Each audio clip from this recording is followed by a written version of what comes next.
Hello बच्चों, good morning to all of you. Welcome to my channel Thus the Learning Point. Today we are discussing about some numericals regarding Euclid division lemma.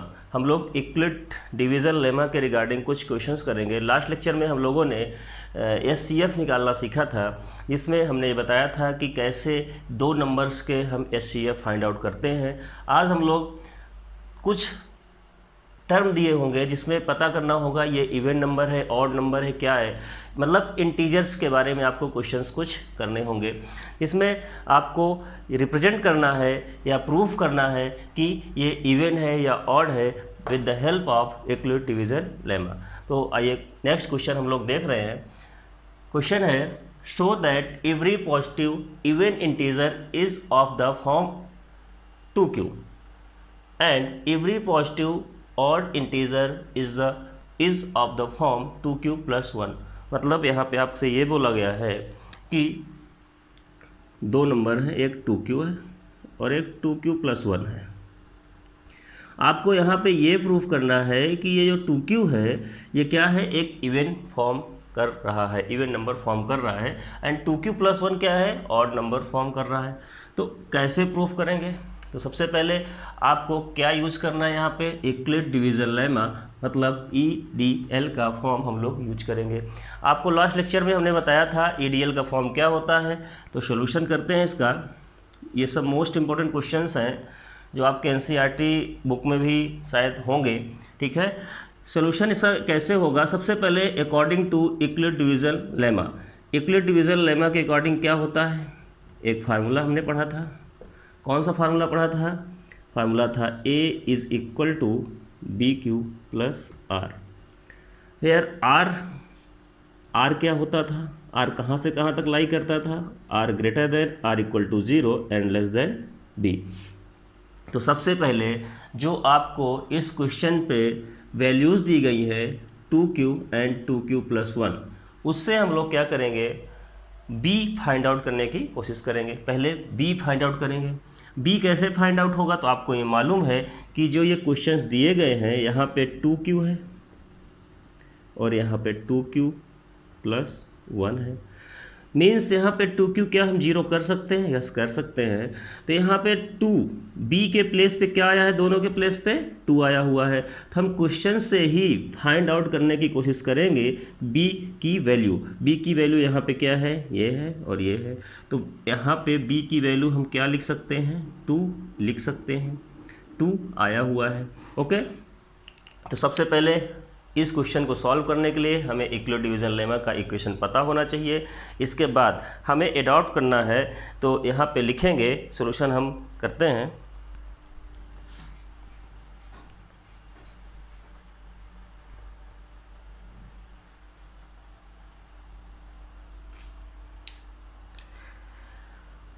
Late any integer A, कोई integer हमने ले लिया A, let any integer A is equal to क्या होगा, वो BQ + R के equal हम assume कर सकते हैं। अब यहाँ पे B क्या होगा, Q क्या होगा, उसके लिए यहाँ पे क्या करना है, हमें मालूम है कि B की प्लेस पे 2 आया हुआ है, तो हमने A = 2q + R एडॉप्ट कर सकते हैं। ठीक है, ये क्वेश्चन नंबर फर्स्ट। ठीक है, ये समझ में आ गया होगा कि 2q क्यों R क्यों लिया गया, क्योंकि यहाँ पे इस इक्वेशन पे B = क्या है, 2 हमने पुट कर दिया है। किससे? इन क्वेश्चन से हमें B की वैल्यू 2 फाइंड आउट हो चुकी है। ठीक है, तो हमने B की वैल्यू जब 2 पुट किया है तो हमारी इक्वेशन क्या आएगी, A = 2q + R।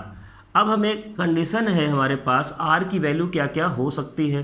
तो R = क्या हो सकता है, तो इसमें भी वैल्यू हम पुट करेंगे 0 < R ऑफ B। मतलब हम B की वैल्यू अगर यहाँ पे प्लेस कर देते हैं, B की वैल्यू 2 प्लेस कर देते हैं, तो ऐसा कौन सा नंबर है जो 2 से स्मॉलर हैं, छोटे हैं, और 0 के इक्वल और 0 से ग्रेटर हैं। तो दो ही नंबर हो सकते हैं, एक 1 हो सकता है, एक 0 और एक 1। एक नंबर या तो ये होगा या तो ये होगा। तो मतलब हम R = 0 एंड R = 1 एडॉप्ट कर सकते हैं इस इक्वेशन के अकॉर्डिंग। ठीक है, आपने इक्वेशन पढ़ी होगी, कंडीशन दे रखा है कि ऐसा नंबर जो जीरो के बराबर हो, इक्वलिटी का साइन लगा है तो जीरो के इक्वल होगा ही होगा, तो ये एक नंबर तो ये आ जाएगा। और 2 से छोटा हो, जीरो के बराबर हो, उससे बड़ा हो और 2 से छोटा हो, तो वो नंबर कौन सा हो सकता है? वो नंबर हो सकता है यहाँ पे 0 और 1। तो बस सिंपली है, इसमें आप r की वैल्यू क्वेश्चन नंबर 1 पे r की वैल्यू पुट कर दीजिए, आपका आंसर फाइंड आउट हो जाएगा। तो put the value of r, put r equals to 0 and 1 in equation first. तो आपको फर्स्ट इक्वेशन फाइंड आउट होगी, a is equal to 2q plus 0 means a is equal to 2q, यहाँ पे दिख रहा है। ओके, नाउ यहाँ पे आपको एक चीज़ नोटिस करना है। अब हमने एक इक्वेशन फाइंड आउट कर लिया ये, ठीक है। सेकेंड इक्वेशन फाइंड आउट करने के लिए a इक्वल्स टू, यहाँ पे क्या करना पड़ेगा, r इक्वल्स टू हमें 1 पुट करना है, a equals to 2q plus 1 means second equation आपको ये फाइंड आउट हो चुकी है। आपको यही प्रूफ करना था, क्या प्रूफ करना था कि ये एक इवन इंटीजर है, एक ऑड इंटीजर है। अब इवन और ऑड कैसे होगा, हमने लेक्चर नंबर फर्स्ट पे सारा कुछ डिस्कस किया है कि इवन नंबर कौन से होते हैं और ऑड नंबर कौन से होते हैं। जो number, those number which is divisible by 2 that is called even number. तो क्या ये नंबर 2 से डिविजिबल है? यस, डिविजिबल है। तो ये अगर 2 से डिविजिबल है तो ये इवन नंबर होगा। और those number which not divisible by 2, जो 2 से डिविजिबल नहीं होता है, वो क्या होता है? ऑड नंबर होता है। 2q प्लस 1 क्या 2 से डिविजिबल है? 2 से डिविजिबल नहीं है। कैसे, उसको प्रूव करते हैं। सपोज दैट अब ये एक्स्ट्रा में है आपका, यहाँ से टॉपिक आपका फिनिश हो चुका है। यहाँ पे आप लिख सकते हैं a is even number and a is also odd number. a even भी हो सकता है और ऑड भी हो सकता है, दोनों नंबर आ सकते हैं। मतलब इन वैल्यू को हम प्रूफ कर चुके हैं। अब इवन और ऑड कैसे समझते हैं? अगर 2 से मल्टीपल है, suppose that q equals to हमने 1 ले लिया, तो इसकी वैल्यू क्या आएगी? 2 आएगी। ओके, अब यहाँ पे q इक्वल्स टू 1 तो ले लिया हमने, 2q प्लस 1 पे अगर ये वैल्यू पुट करते हैं तो क्या होगा? 2 1 जा 2 ही रहेगा, q इक्वल्स टू 1 इसमें पुट करेंगे और प्लस 1 मतलब ये 3 आ गया। ठीक है, तो ये तो 2 से डिविजिबल है बट ये 2 से डिविजिबल नहीं है, तो यहाँ पे हम प्रूफ कर सकते हैं जो हमें प्रूफ करना था। 2q every positive even integer is the form 2q sorry 2q के फॉर्म में हो सकता है, मतलब इवन फॉर्म कर सकता है, इवन ऑर्डर में उसको हम लिख सकते हैं। तो यस, लिख सकते हैं, 2q के फॉर्म में हम रिप्रेजेंट कर सकते हैं। नेक्स्ट 2q प्लस 1 के फॉर्म में रिप्रेजेंट कर सकते हैं, तो यस वो भी कर सकते हैं, जो वैल्यू यहाँ पे सॉल्व होके आ चुकी हैं। तो ये आपका प्रूव्ड हो चुका है। ओके, हम लोग अब सेकेंड क्वेश्चन करेंगे।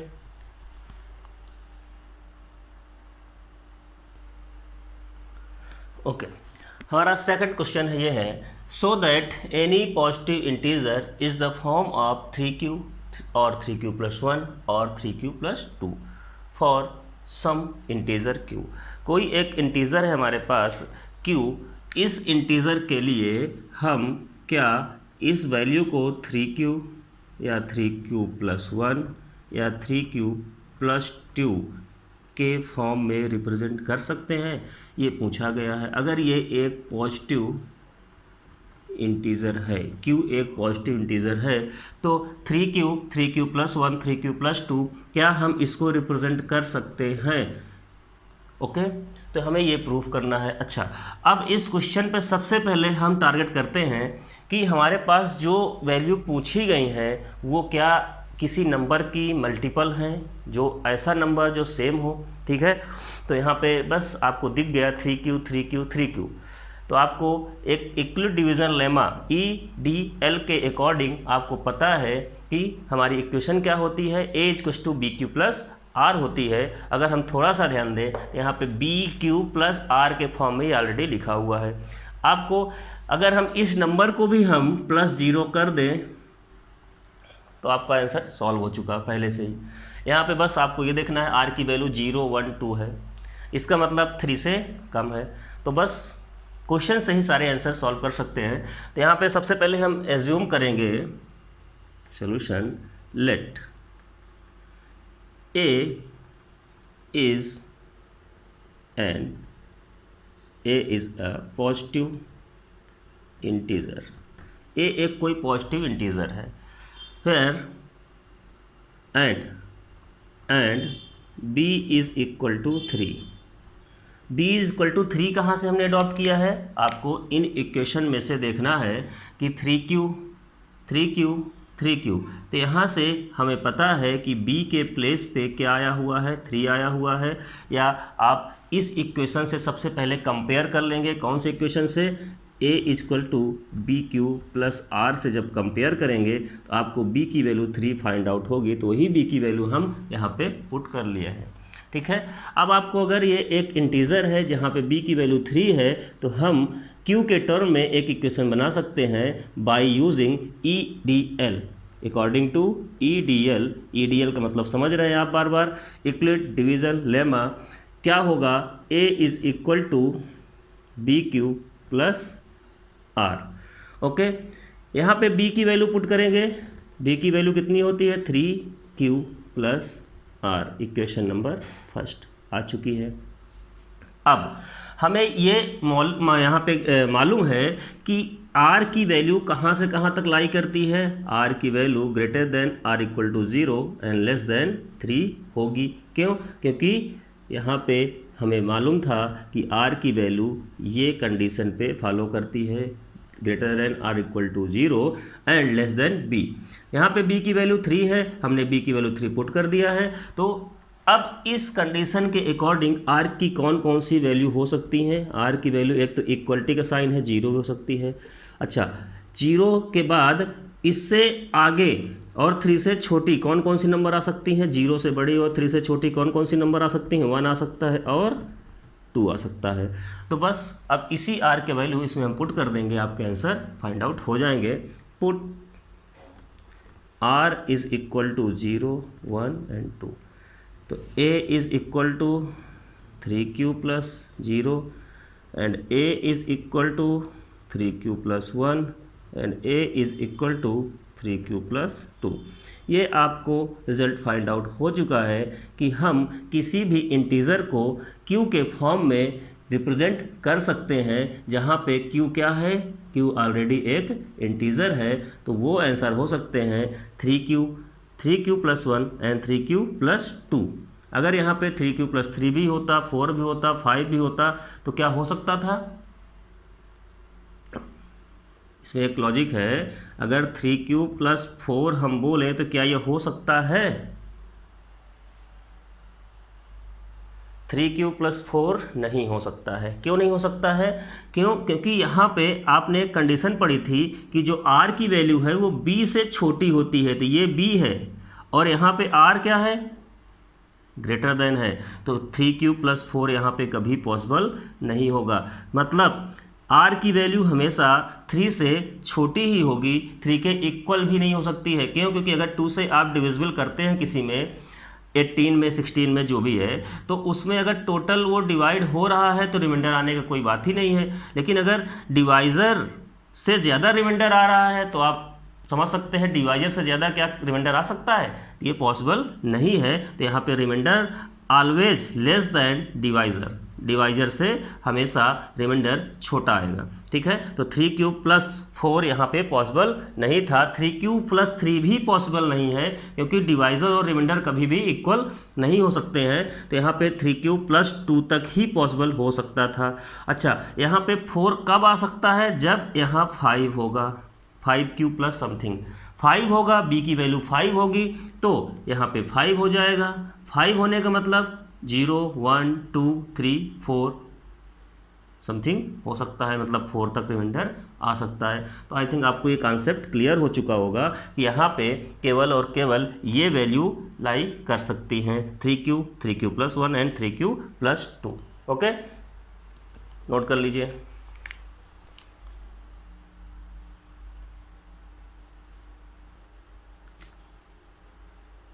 ओके, अब हम लोग नेक्स्ट क्वेश्चन करते हैं, question number 3। Question number 3 note कर लीजिए।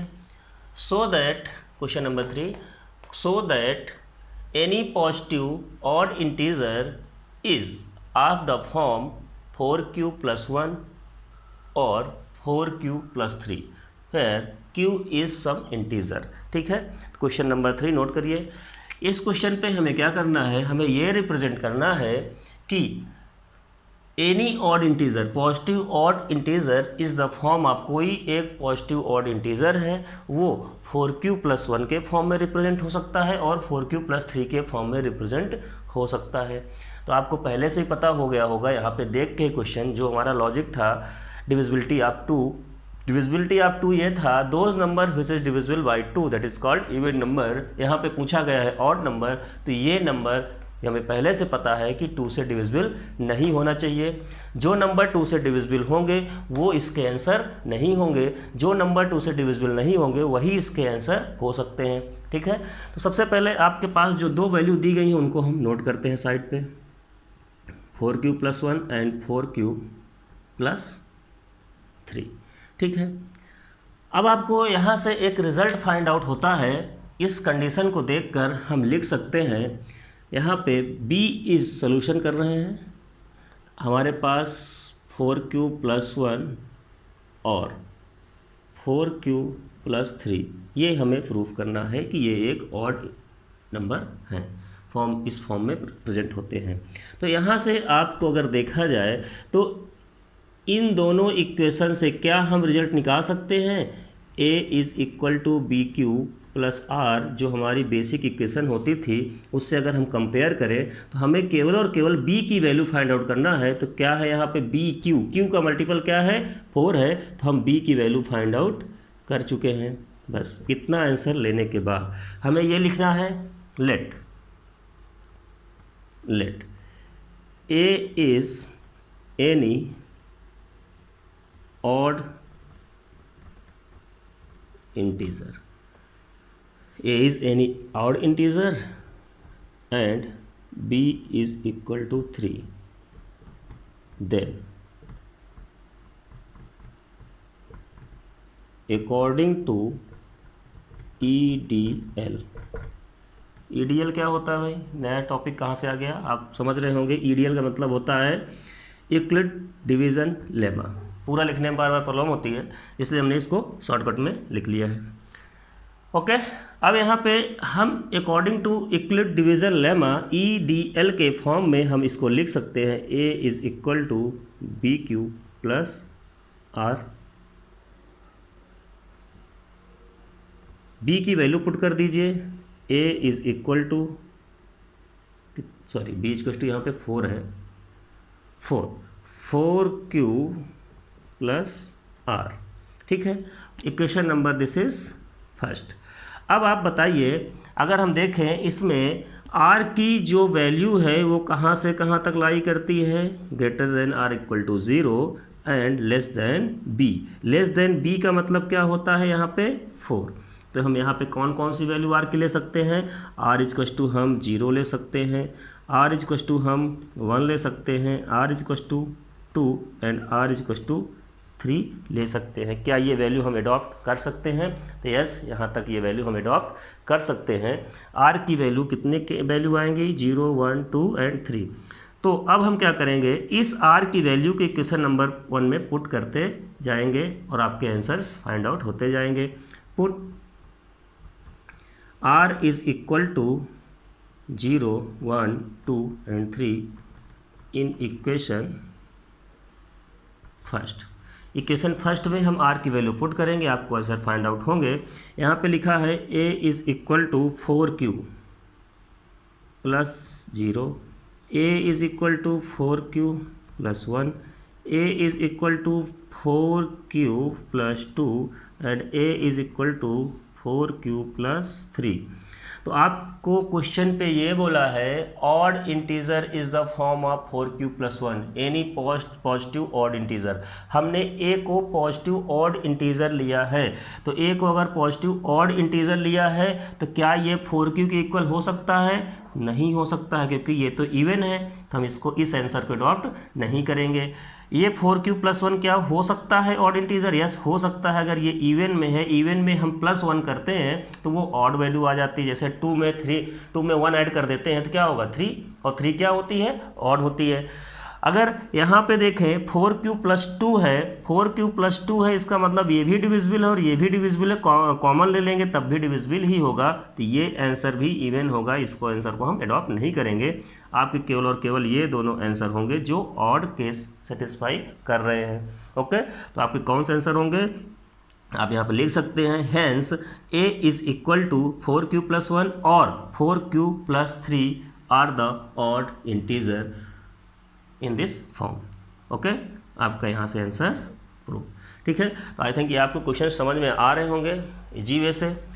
अगर आपको कोई प्रॉब्लम आती है ऐसे क्वेश्चनों में तो आप लोग कमेंट करिए, उसमें बताइए कि हमें यहाँ पे प्रॉब्लम आ रही है, तो आपको हम और इजी वे में समझाने की कोशिश करेंगे। ओके, नेक्स्ट क्वेश्चन हम लोग देखते हैं।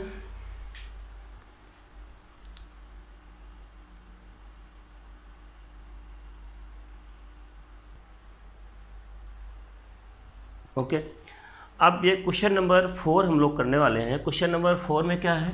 क्वेश्चन आपके सामने है, इसको आप रीड करिए। क्वेश्चन में ये कह रहा है, show that the square of an odd integer is of the form 4q+1 for some integers q। ठीक है, इसमें ये बोला गया है कि एक square of an odd integer, किसी ऑड इंटीजर का स्क्वायर इस फॉर्म में रिप्रेजेंट किया जा सकता है।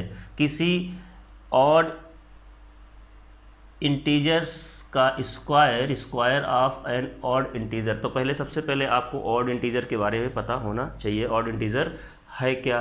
ठीक है, तो हम लोग यहाँ पे सबसे पहले क्वेश्चन पे ये देखेंगे कि हम कोई एक नंबर लेंगे, जैसे x, y, z कुछ भी लेंगे, जो क्या होगा, ऑड होगा या इवन होगा। तो यहाँ पे क्वेश्चन पे बोला गया है ऑड नंबर, तो लेट जैसे क्वेश्चन पे आस्क करता है वैसे उसी के अकॉर्डिंग हमें आपको आंसर्स को देखना होता है। लेट x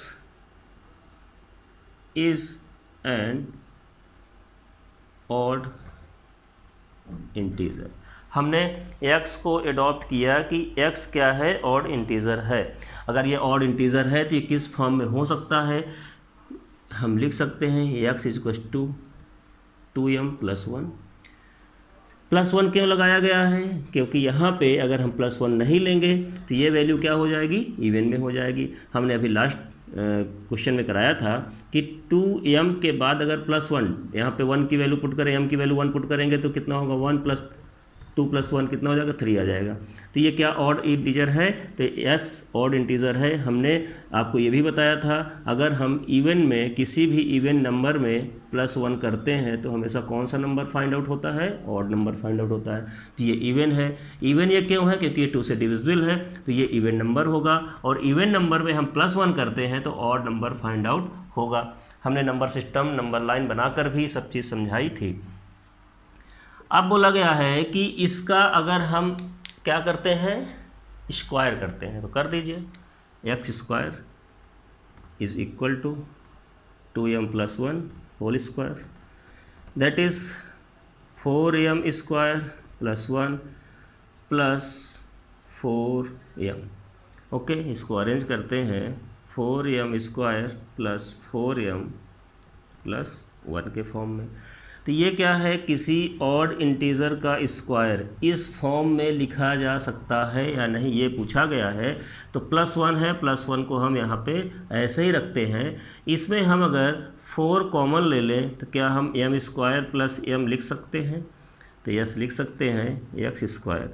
अब हम यहाँ पे x² = 4, इसकी प्लेस पे q रख दें +1, मतलब हम यहाँ पे आगे लिखेंगे where q is equal to m² + m। तो देखिए हमने इसको इस फॉर्म में कन्वर्ट कर लिया। और यहाँ पे m क्या है, m भी एक इंटीजर ही होगा। यहाँ पे m की वैल्यू क्या है, एक इंटीजर है। देख लीजिए आप,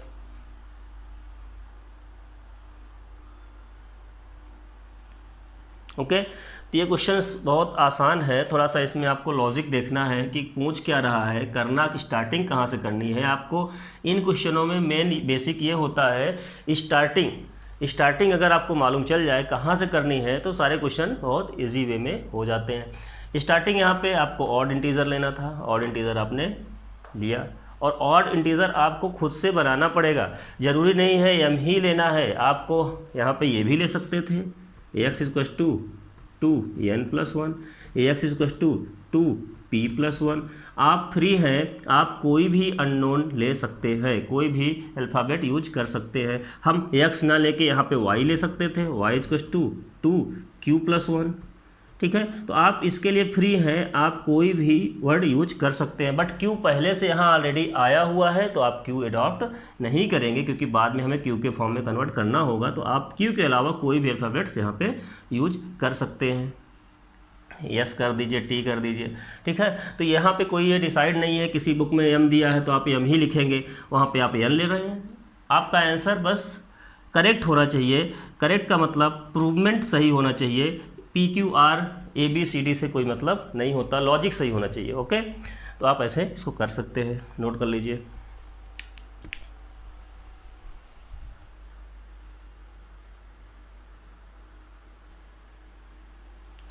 ओके, अब हम नेक्स्ट क्वेश्चन करते हैं, question number 5। So that the square of any positive integer is of the form 3m+1 for some integer m।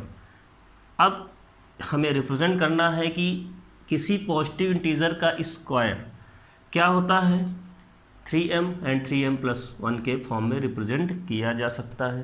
तो इसमें भी हमें कुछ नहीं करना है, हमें सबसे पहले जो वैल्यू गिवन है उनको देखना है। वैल्यू क्या है, 3m है एंड 3m+1 है।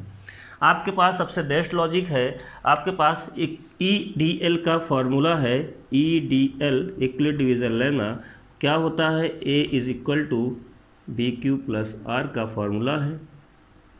इस फार्मूले से अगर इसको कंपेयर करेंगे तो यहाँ से हमें B की वैल्यू कितनी फाइंड आउट होगी, 3 फाइंड आउट होगी। जब आप B की वैल्यू फाइंड आउट कर लेंगे तो आप इजीली R की वैल्यू निकाल सकते हैं। R कहाँ से कहाँ तक लाई करता है ये आप पढ़ चुके हैं, 0 R एंड 3। यहाँ पे R equal to 0, R equal to 1, R equal to 2 ये वैल्यू हो सकती हैं। तो सबसे पहले फर्स्ट यहाँ पे हमें ये देखना है कि R की वैल्यू कहाँ से कहाँ तक लाई करती है, आधा क्वेश्चन वहीं से सॉल्व हो जाता है। अब यहाँ पे R की वैल्यू पुट करके तो यहाँ पे सबसे पहले हम लेंगे let A is square of any positive integer. तो आप क्या करेंगे, A इज़ पॉजिटिव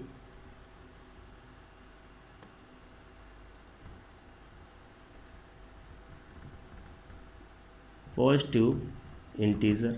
एक पॉजिटिव इंटीजर हमने A अडॉप्ट कर लिया। अगर हमने पॉजिटिव इंटीजर A अडॉप्ट किया है तो वहाँ पे हमें क्या करना होगा, A इज़ इक्वल टू हमें पता है BQ+R के फॉर्म में हम लिख सकते हैं। यहाँ पे A is equal to B की वैल्यू 3 है, Q प्लस R की वैल्यू एक बार 0 रखेंगे, इक्वेशन 1 आएगा। A is equal to 3Q+1 and A is equal to 3Q+2। आपके पास 1, 2 एंड 3 केस आ चुके हैं। अब हमें क्या करना है, जो स्क्वायर ऑफ पॉजिटिव इंटीजर मतलब इसका स्क्वायर करना है, इसका स्क्वायर करना और इसका स्क्वायर करना है, यहाँ पे रिप्रेजेंट करना है कि इसके इक्वल कौन से आ सकते हैं, उन्हें हमें रिप्रेजेंट करके शो करना है। ठीक है, तो फर्स्ट ऑफ ऑल इतना नोट करिए, यहाँ पे हम फर्स्ट इक्वेशन का स्क्वायर करेंगे तो क्या आएगा, चलिए करते हैं। केस नंबर 1, 2 एंड 3, इसको हम बोलते हैं case number 1, case number 2, case number and 3। यहाँ तक आपको समझ में आ गया होगा। जो भी इक्वेशन दी हुई होती है, जो भी क्वेश्चन में गिवन होता है, उसके अकॉर्डिंग हमें बी की वैल्यू फाइंड आउट पहले करना होता है। बी की वैल्यू फाइंड आउट कहाँ से करेंगे, a equal to BQ+R equal division लेबर से कंपेयर करेंगे। अब यहाँ पे b की वैल्यू के अकॉर्डिंग हम r की वैल्यू डिसाइड कर लेते हैं कि r क्या क्या हो सकता है। तो ये तो आपको क्वेश्चन देख के ही इतना मालूम चल जाएगा। यहाँ पे हमने थोड़ा सा यूज करना है अपने माइंड को। Any positive integer, square of any positive integer. सबसे पहले अगर किसी का स्क्वायर करना है तो पहले उसको मालूम करनी वो क्या है, ठीक है, तो उसको मालूम किया गया है। ए इज एन पॉजिटिव इंटीजर। अगर हमें ए का स्क्वायर यहाँ बोला गया है, किसी पॉजिटिव इंटीजर का स्क्वायर करना है तो सबसे पहले पॉजिटिव इंटीजर को ही पता करना होगा। तो पॉजिटिव इंटीजर को हमने पता किया कि हो क्या रही है, वो क्या है उसकी वैल्यू 3q + 0, मतलब ये 3q ही हो जाएगा। 3q + 1 है 3q + 2। अब हमें इनका बारी बारी से स्क्वायर करना है और इस फॉर्म में कन्वर्ट करना है, ठीक है। तो केस नंबर 1 इसको नोट कर लीजिए पहले।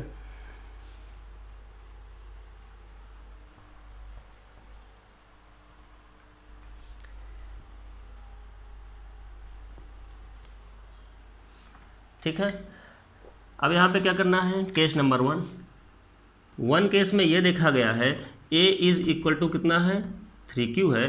तो अगर हम a का स्क्वायर करेंगे, a स्क्वायर इक्वल टू क्या आएगा 9q²।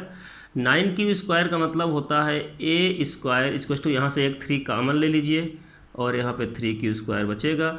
अब a स्क्वायर इक्वल टू हम 3 ऑफ m मतलब 3m लिख सकते हैं। फिर m is equal to 3q², और ये एक इंटीजर m यहाँ पे रिप्रेजेंट हमने कर दिया। m को हमने बता दिया कि वो q² के इक्वल है। केस नंबर 2 में हमें क्या करना है, a इक्वल टू 3q + 1 है। यहाँ पे होल साइड स्क्वायर करेंगे, a², यहाँ पे स्क्वायर करेंगे तो क्या होगा 3q + 1 होल स्क्वायर करना आपको आता होगा, ठीक है। 3q 9q² + 1 प्लस 2 × 3 × 1 मतलब 6q, ठीक है। a² equal to 9q² + 6q + 1। हमें आंसर लाना है +1 के फॉर्म में। हम +1 को आगे बचा के रखेंगे। यहाँ पे क्या करना है, a² इक्वल टू यहाँ से कॉमन लेना है। कॉमन कितना लेंगे 3 कॉमन लेंगे, क्योंकि 3m के फॉर्म में लाना है तो 3 कॉमन लेंगे। यहाँ पे 3q² + 2q + 1। यहाँ पे क्या करना है, a² is equal to 3m + 1 के फॉर्म में हमें लिख देना है। आगे लिखना है m इक्वल टू क्या है 3q² + 2q। Answer is solve. Okay, अब हमने इस फॉर्म में बता दिया, लेकिन लास्ट एक बचा है उसको भी कर लेते हैं। लास्ट क्या है, केस नंबर 3 3q + 2 था। ओके, तो हमारे पास केस नंबर 3 में a is equal to 3q + 2 था। होल स्क्वायर करेंगे, a² equal to 3q + 2 whole square. a² is equal to 9q² + 4 + 2 3 2 3 2 6 2 12q। a² equal to यहाँ पे 9q² + 12q + 4। आप यहाँ पे देखें, यहाँ पे हम क्या कर सकते हैं, a² इक्वल टू क्या 3 कॉमन इन दोनों से ले सकते हैं, यस ले सकते हैं। तो 3 कॉमन लेने के बाद ये बचेगा यहाँ पे 3q² + 4q। यहाँ पे हम +4 लिख सकते हैं। तो यहाँ से क्या आया 3q² प्लस समथिंग को हमने क्या एडॉप्ट किया। एक चीज़ हो सकता था, अगर हम यहाँ पे इसको भी 3 बना लेते, 3 + 1 कर लेते तो इससे एक कॉमन ले सकते थे। तो ऐसा करने से हमारी प्रॉब्लम सॉल्व हो जाएगी। +1 मतलब a² इक्वल टू 3m + 1 के फॉर्म में हम रिप्रेजेंट कर सकते हैं। यहाँ पे m इक्वल टू क्या हो जाएगा सॉरी 3q² + 4q + 1। ओके, ये हो जाएगा इसका आंसर। बोलते बोलते गले में थोड़ा सा खराश आ जाती है, ठीक है। अब यहाँ पे आपको ये प्रूव हो चुका है कि 3m + 1 के फॉर्म में हम इसको रिप्रेजेंट कर सकते हैं, ठीक है। आई थिंक ये आपको समझ में आ गया होगा आपको कैसे लॉजिक यूज करने हैं। अब इसी में स्क्वायर के बाद अगर मैं एक क्वेश्चन कर दूं क्यूब करके तो आप कर सकते हैं, किसी का क्यूब कर लीजिए। इसी में अगर मैं बोल देता क्यूब, किसी cube of any positive integer this represented in this form, तो आप कर सकते थे, क्यूब के फॉर्म में कन्वर्ट करिए। ऐसे ही लॉजिक है, सेम लॉजिक। सबसे पहले आपको क्या करना है, आर फाइंड आउट करना है, बी फाइंड आउट करना है। बी फाइंड आउट करने के बाद उसका आर फाइंड करना है। आर क्या हो सकता है, आर कहाँ से कहाँ तक लाई कर सकता है। आर निकालने के बाद आप क्या करेंगे, इक्वेशन के फॉर्म में कन्वर्ट करेंगे। जब इक्वेशन आ जाएंगी तो उनका क्यूब करिए, स्क्वायर करिए, 4 टाइम्स करिए, जो भी करना है उसके साथ करिए, मतलब सारा आंसर आपका आ जाएगा। ओके, अब हम लोग नेक्स्ट वीडियोज़ में मिलेंगे कुछ और नए टॉपिक्स लेके। तब तक के लिए थैंक यू, और चैनल को लाइक करिए, शेयर करिए, सब्सक्राइब करिए। ओके।